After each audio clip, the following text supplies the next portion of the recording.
Well, hey, Dave Melinda here, Positive Polarity Podcast. Hope things are going awesome for you this week.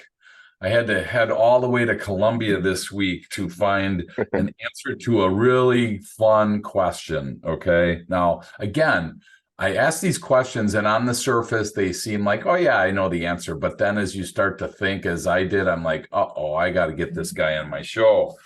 So the question is, do you feel that you have mastered your business? And a lot of people are like, well, yeah, I mastered it. And then they kind of go in through in their mind and start reasoning what that looks like. And I'm like, I don't know. I got to dig deeper on this. So I'm honored to be hanging out with Gary Garth. How are you today, sir? I'm doing great. Thanks. Thanks again for having me on your show. Absolutely. So you're founder and CEO of Elevate.io, and you're an author of the book, The Zero to 100 Million Sales Blueprint. So we got a lot to unpack. So I want to just start at the beginning and say thank you for being on the show. And for that person that's listening right now that feels like they have mastered their business, what did you mean when you asked that question? Are there certain things that you see people not really understanding about their business, but they really think they know about it? Is there anything that you've noticed that you can help us with there? Well, that's a good question. In terms of mastering your business, obviously it first and foremost aligns with your objectives and I guess what you would define as success, right? Somebody's looking to maybe have a lifestyle business, somebody's looking to grow and attain certain profitability levels. Other companies are looking for an exit, a transaction. So it all depends on the different scenarios. Very often when I'm asked that question, if I'm brought into a company to optimize revenue, because we work with a lot of private equity venture capitalists who invest in, for instance, behavioral health companies and are looking to optimize revenue, scale it up, obviously with a increased profitability in mind and potentially exit the investment. In those kind of scenarios, we always go in and look at, like, say, the key metrics, and that's what I mean by optimizing a business. In my book, I have in chapter 6, for instance, I have a chapter that's called "In God We Trust, Everybody Else Brings Data," and the whole objective is there's like to establish, business intelligence dashboards and have all the pertinent sales, marketing metrics, and business metrics at your fingertips. There's a famous saying, you get what you measure. So by having all those metrics in focus all the time, you'll start optimizing the business. And very often you'll start identifying that even you think you have a thriving business, maybe you're growing double digit or exponentially growing your business, you think you're the king of the world, but then you start saying, wait a minute, compared to the market, when I look at these metrics and benchmark it, I'm actually underperforming. So there's several areas that I could optimize my business. Gotcha. Well, I tell you, you brought up a swear word to most salespeople here, Gary. Data. I mean, come on. Most of us, we can't stand data. I just want to go sell something, man. So, I think it's funny. But going to what you said about define success, and I think that that's really a unique place to start because everybody really does define that differently. And your success and mine can be defined completely different. So if I look at you and I think, well, he's not successful, or you look at me and he's not successful, but we all have these different metrics. So in your experience as an entrepreneur, how do you define success, if you don't mind me asking? I mean, when someone asks you, Gary, how do you define success? What's your answer to that? Yes, that it lies in the individual, right? I mean, I guess I learned the hard way now after 6 companies under my belt is that you that's also why I launched, for instance, not to deviate from the topic, but why I launched my goals, grit, and greatness plan. You see it in the background is because typical downfall for an entrepreneur is that it's never good enough, right? We always feel insufficient. The finish line always moves, right? What you put as set out of the initial goal, you achieve it, and then you look back at it, and that's it. And then you start comparing yourself with others. So success really lies from within, right? And what is that?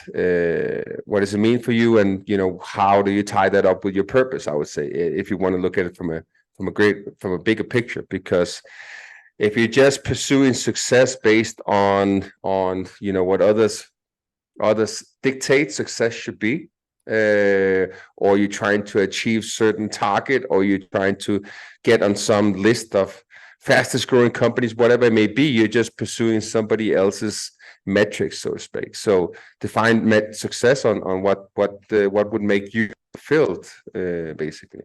That's awesome. That's Well, and you that'd be my mentioned, answer.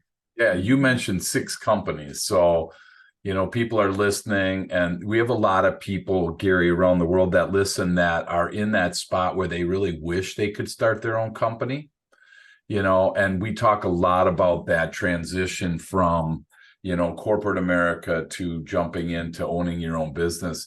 Did you have that for yourself, or were you always an entrepreneur, always owning your own businesses? And I've had a couple of jobs, but I started my first business when I was 19 and been on a ride ever since. Okay. I was kind of just lucky. I bet on the right product at the right time. So this is many years ago. I'm turning 44 years old, and I was 19. So this was back when there was DVD players, if everybody remembers that. I was one of the first ones in my country, Denmark, to import DVDs from another country and selling them. So we opened up an e-commerce, like back when e-commerce didn't even exist, and that took off, and we had 2 stores, and then we were able to sell it. So that was kind of my trajectory. I spent all the money in about a second, so I had to start the next business. But that's how I got the taste of entrepreneurial life. So everybody who's considering to open a business, I would say, by no means that I'm an expert in going from corporate America into entrepreneurship, but I'm very proud to say that I at least have more than 100 former employees that have now started their own companies. I like to call myself a little bit of an entrepreneur mentor, if you so to speak. I think that from humble experience, the best approach you take is that you master profession by working in an environment, right? By working in corporate America, and you start understanding, like, here's what's needed, here's the gaps in it, and then you create a plan, after hours plan on how you can step out of that position and launch your company, bootstrap or with funding or whatever it may be, right?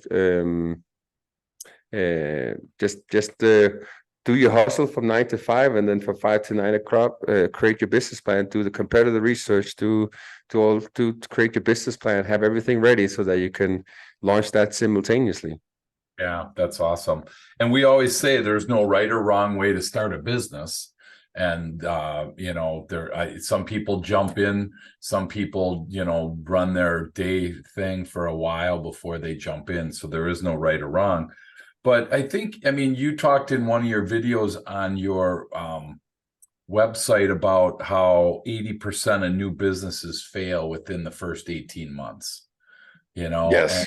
And I think that's probably, I think about somebody now, my kids are grown, I have grandkids, so it doesn't really apply to me.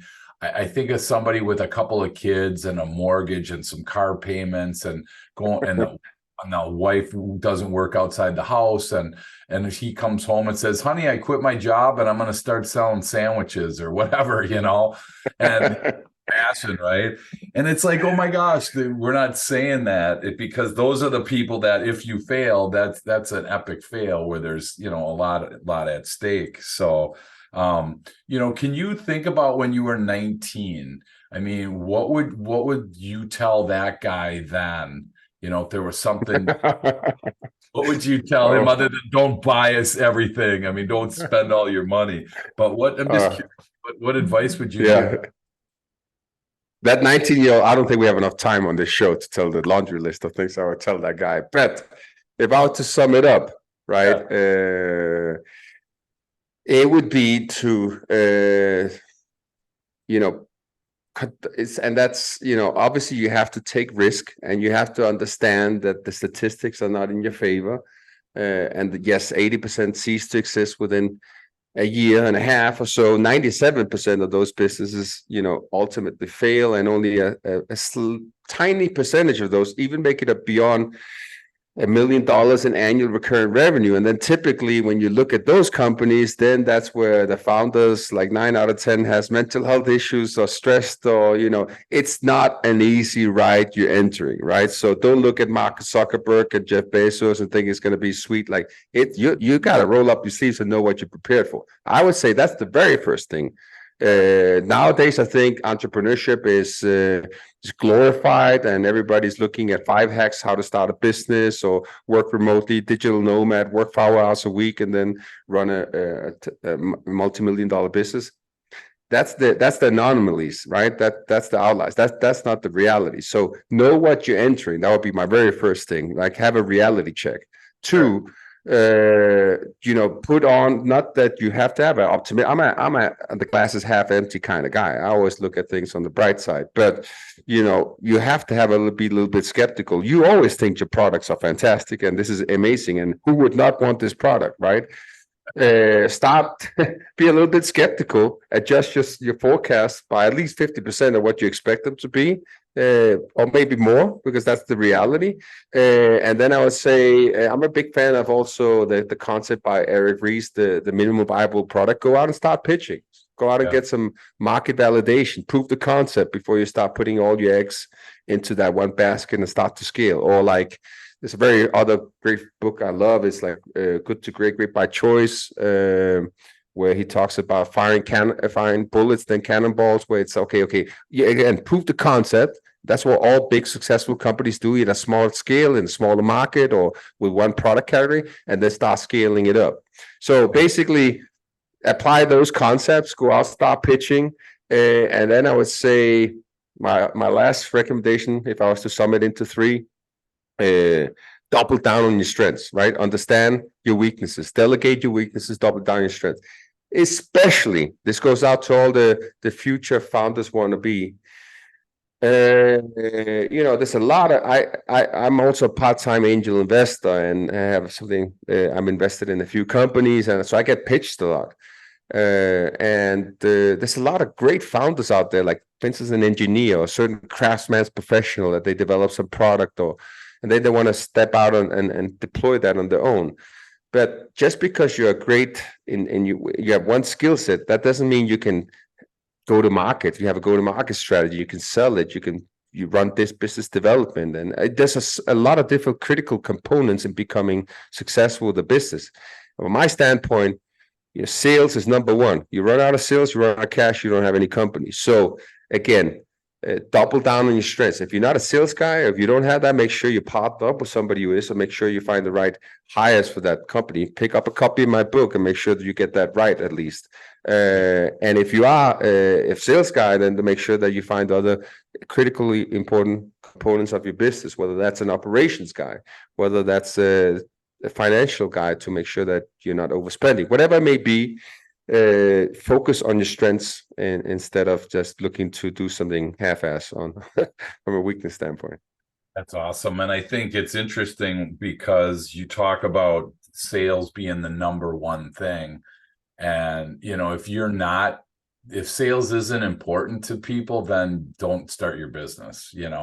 I mean, if I wanted to sell snowmobiles in Colombia down there by you, Gary, how would I do? Right? I think actually you could do a good job, because you got a talent for it, I can tell, but it would be a challenge, yes. Yeah.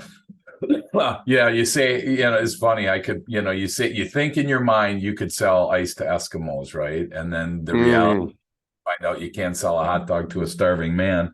And then it's like, what did I do? But I think the strength and weakness part is really important there. And I want to come back to that. I suggest early on for people to get somebody, an outside influence, a coach, a peer group, yes. or someone to hold you accountable, because to your point, sales guys, like we were joking about before with data, the companies that I started in my career, I had to make sure that I had somebody strong in the operations side, because I love to sell. And I'd be like, don't worry about that. I'd go into my accounting team's office in my old company that I owned. And I'd be like, you guys, what are you so sad about? All that red with one click of a button can all turn to black on a P&L, right? Super easy, you know? And it's like, they said that that's not how it works. I'm like, well, that's how it works for a sales guy. We just, you know, we just go out there and sell stuff. And I think it's so important to understand your strengths and then hire to your weaknesses.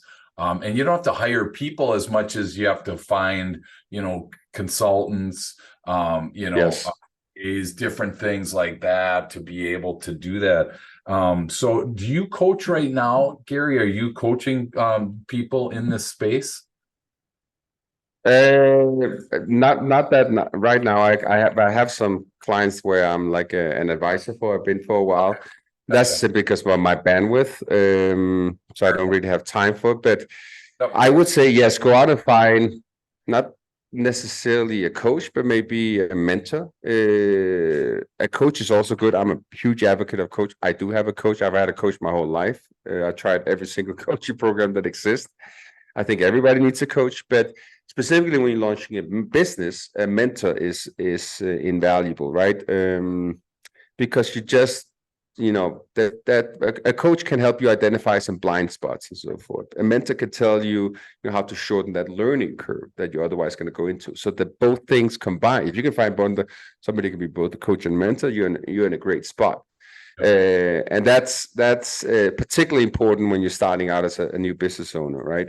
Because there's going to be so many things that otherwise you're going to spend more money on essentially down the road unless you invest in acquiring that knowledge. So, for instance, again, we work with some private equity companies and venture capitalists where we have a framework that we would deploy for a company where they say, okay, if we deploy these things, well, there's a higher probability of them succeeding. So that's a little bit the same scenario. Otherwise, you're going to go out on an experimenting basically with your money.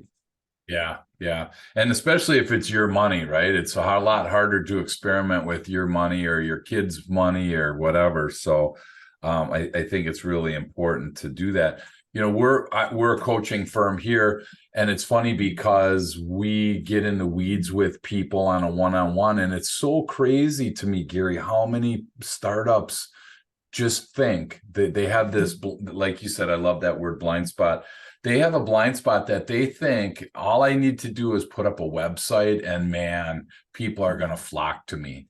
You know, I mean, you talk about lead generation strategies. And so, are there some that are for somebody listening that might be stuck in that spot where, well, I have a website, you know, what else do I need? You know, what do you kind of suggest or recommend to somebody that has that thought process? If you're an entrepreneur, you and again, we talked about doubling down your strengths. You need to be acquainted with sales and marketing. There's no other way around it. And I say that because my last company I sold was basically a marketing agency where we would sell marketing services to other marketing agencies in a white label format. They would basically go out and resell. So we had over 5,000 clients through all these resellers. So I got a firsthand look at saying, okay, how do other marketing agencies operate?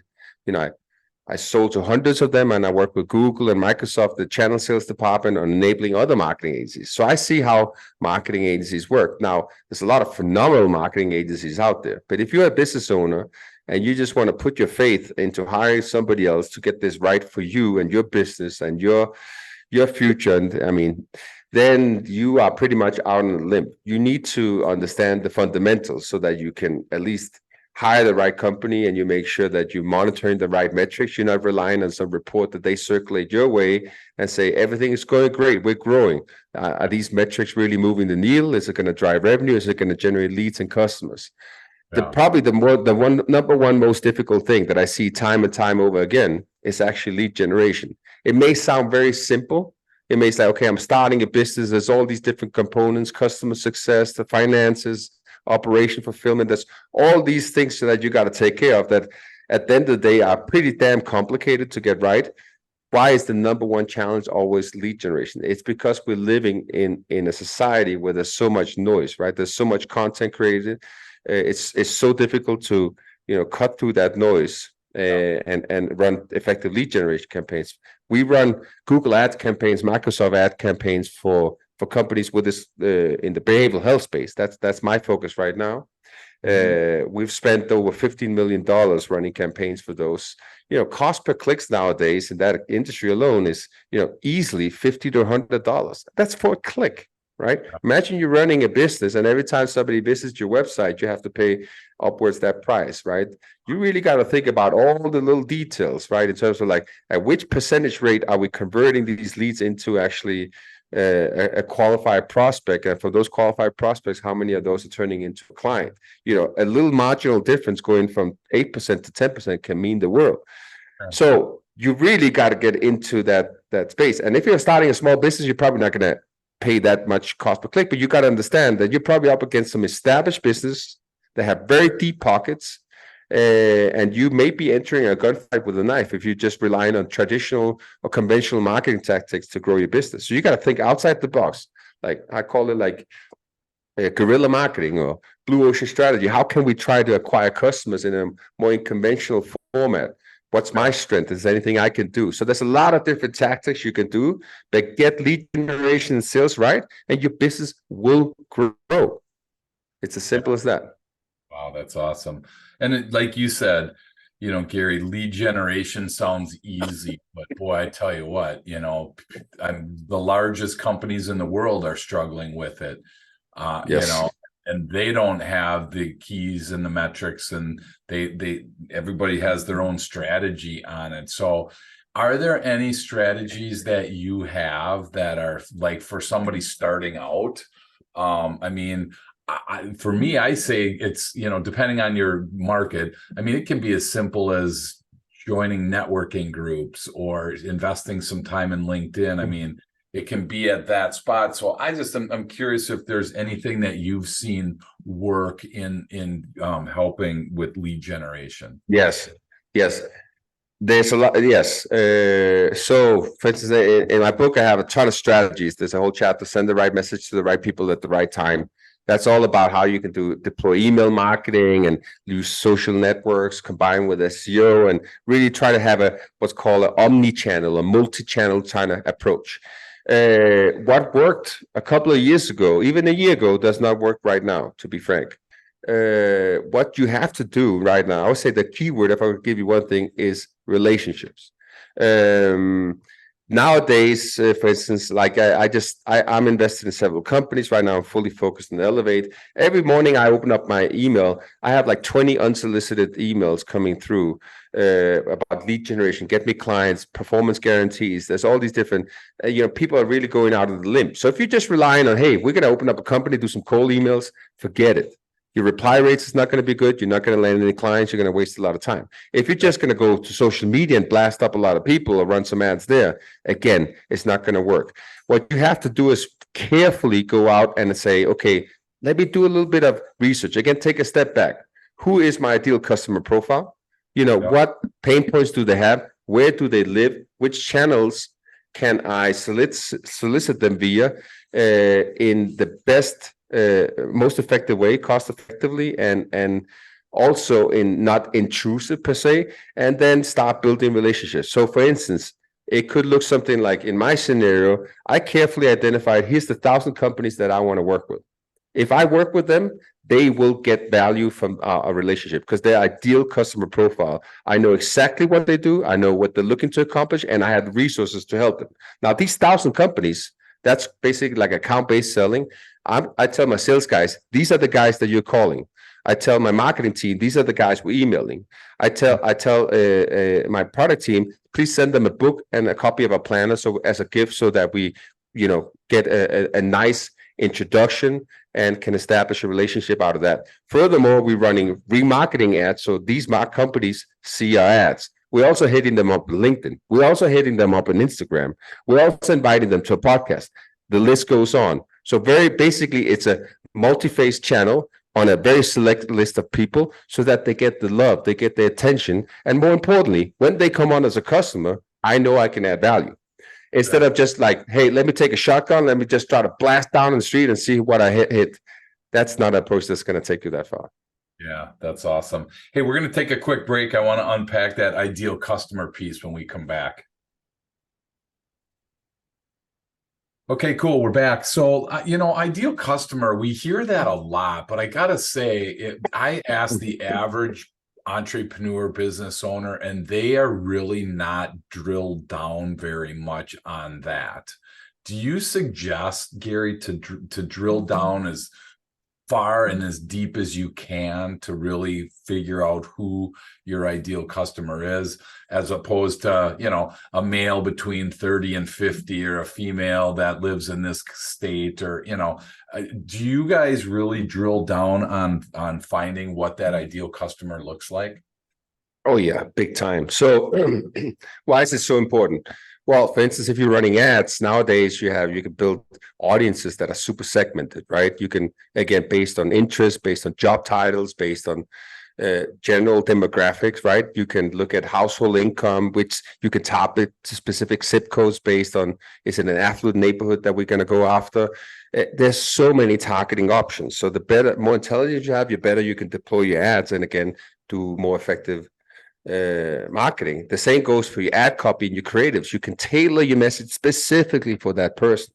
But more importantly, when you start doing the research, like let's say that's maybe more on a B2C side. If you're doing B2B, then you also got to look at the firmographics, right? Who's this company? What have they invested in? What technologies do they have? What is there any complementary technologies where we can add value? What if they use this? You can start crafting more personalized messaging in your outreach cadence. You can say, hey, mister, I saw you do XYZ. Congratulations on that. We have similar success with companies like this, and this is why we can help you. Now, it doesn't seem like automation, right? Because I'm pointing out all the specific areas. Then furthermore, I always say, okay, so besides the firmographics, the demographics, what if you start looking at the psychographics? What's moving the needle, right? For instance, if you're talking with a chief revenue officer versus the chief operating officer, they're going to have completely different objectives, right? They're going to have different stress elements in the day-to-day, different pain points, right? And the more you can learn of them as a person, but also the role, the better you can try to say, okay, what if I could help you with this? At the end of the day, nobody cares about who you are and what you're doing. It's more, how can you help them? So by understanding them, you can better position it that way. So that's why I like to do proper research. This is not going to some website and reading some quick article about, hey, here's how you created your ideal customer avatar and then put it aside, throw it to marketing. Is start doing research, going to the actual websites, picking up the phone, start talking with some prospects, customers. That's why, for instance, I like concepts like mystery shopping and competitive research, and really putting that into some format where you start analyzing all that information. Once you do that, I mean, that's half the battle. You're equipped to go to war, basically, with all the right intelligence. Wow, that's awesome. And I think that you using that word war is really what we're at, right? I mean, that's, some people don't want to think that way, but all I know is like my competitor and whatever that looks like wants the same thing that I want. So that's kind of like war, right? This country wants land, this country wants the same land. So let's fight about it and see who gets it, I mean, we're at war. And I think if we think that way, we're going to be smarter in utilizing the talents that we have, this doubling down on the strengths that you talked about. Is a lot of this in your book that we're talking about right now, Gary? Yeah, it's all in the book. It's 400 pages. Basically, I 400 pages. I'm sorry? Wrote it in a weekend then, huh? 400 pages. Yeah, well, it's been something I was flirting with a long time out. My last company, I was enabling a lot of other marketing agencies to sell, so I was training the teams, etc. And I just heard the comment a lot of times that this was some golden nuggets, Gary. I wish I could see that somewhere. So I started basically, once I sold my last company, say, okay, let me spend a year or so putting all that information together, because again, I genuinely just wanted to help companies succeed. And I have seen these grim statistics. I witnessed this firsthand, and sometimes a little bit, it hurts you just to say, like, if they just did this right, then they would have got the company on a different trajectory. So it's not that you have to go out and read 400 pages. I want to clarify on that. It's basically, I said, like, there's a lot of great books out there. I'm an avid reader myself, and we could talk a whole show about the best books everybody should read.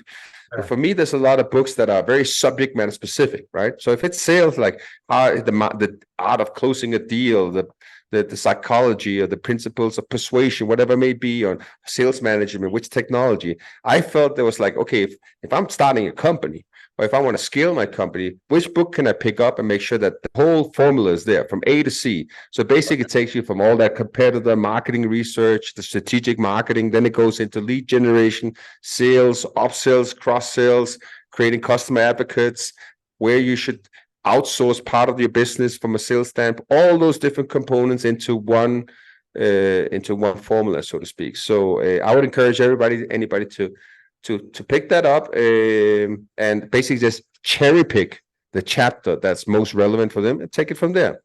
Awesome. Where would be the best place for us to get that book, Gary?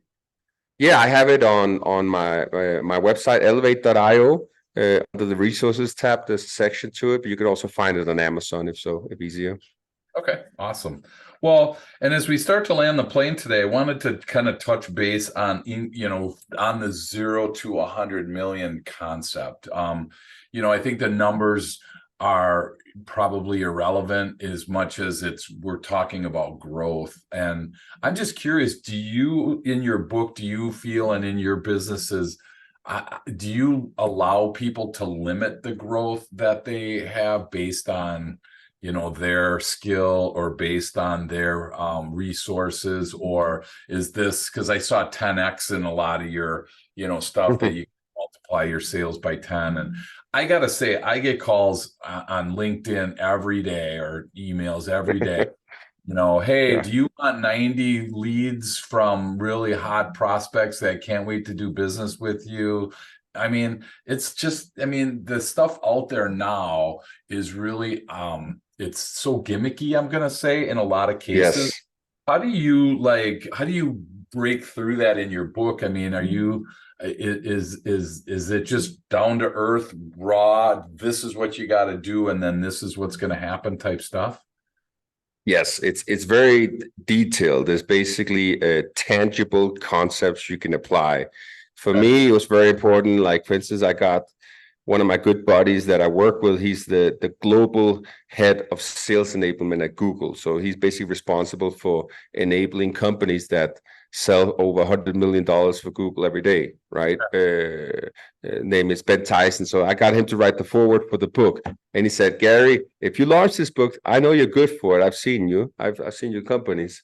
But please, no more like high level fugazi strategies, concepts. Let's give people, like, here's a checklist. Here's 20 steps you could do. Here's what to apply. And then you get the desired outcome. So that was a requirement from him to write the forward. I said, I got you, brother. Let's put it together. So that's why I said, pick up a chapter, say what you need. If it's lead generation, if you need to close more deals, if you need to create a new pitch deck for your demo process, whatever, pick up that chapter, and there's going to be specific instructions on how you can do it. At least you'll get things off the ground, and then you can refine it from there. Sure. What's your favorite part of that book for you personally? Yes.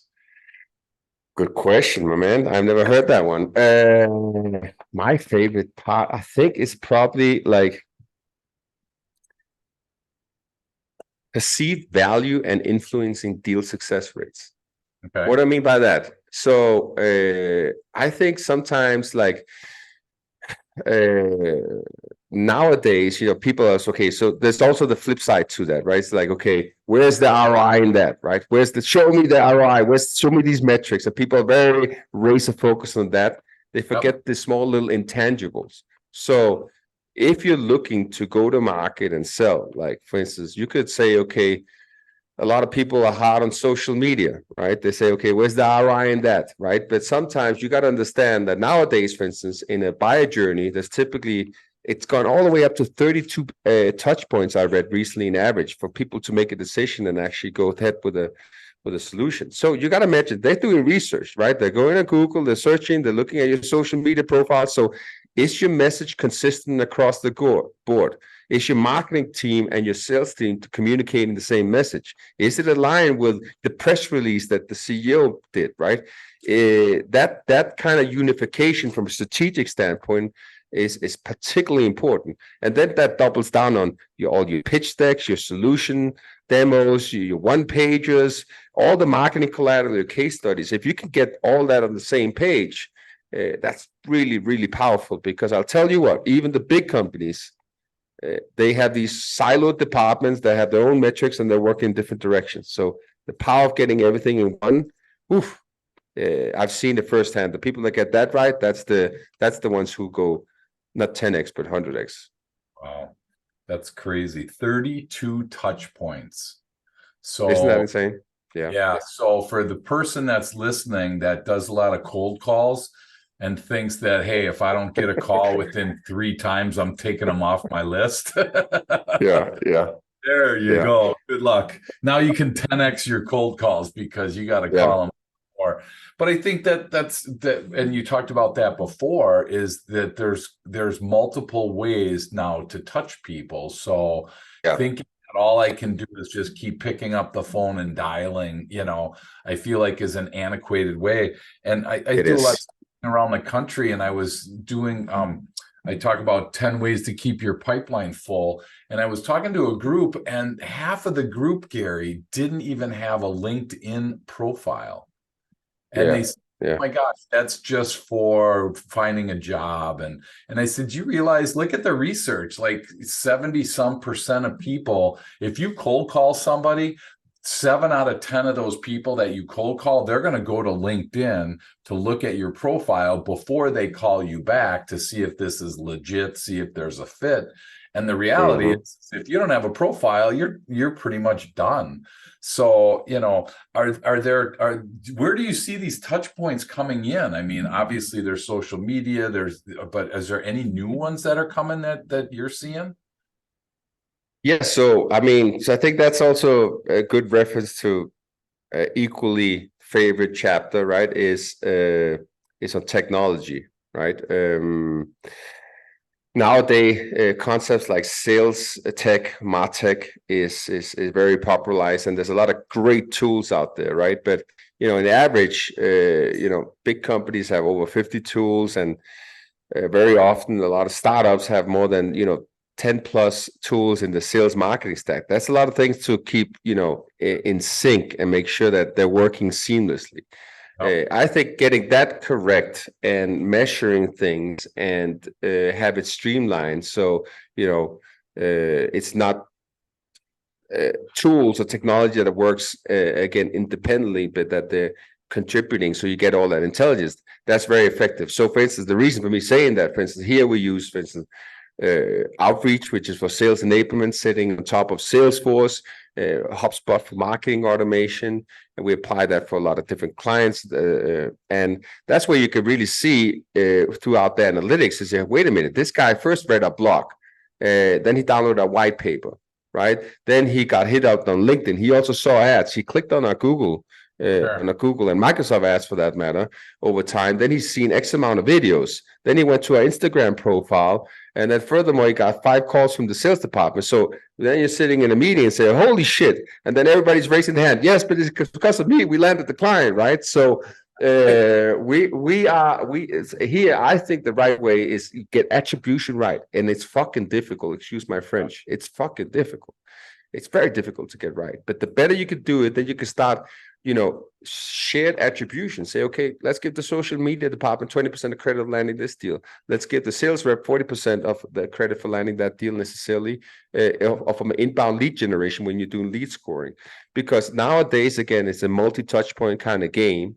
And the better you can get attribution right, the more you can invest in the efforts that are actually working. Because yes, to your point, if you're just relying on cold calls, I have a team that calls out as well. There's 5 pickups for every 100 calls. That's a lot of dead time just sitting there doing dead dials, right? And the few to pick up, you better be goddamn ready. right? First and foremost, and you better add value. You better have some information at your fingertips so you can spark the right conversation and be able to have some collateral that you can follow up with them subsequently so you keep them engaged, right? Yeah. Wow. Well, hey, I'm a sales guy at heart, Gary. We get 100% of the credit. Forget marketing, forget other people,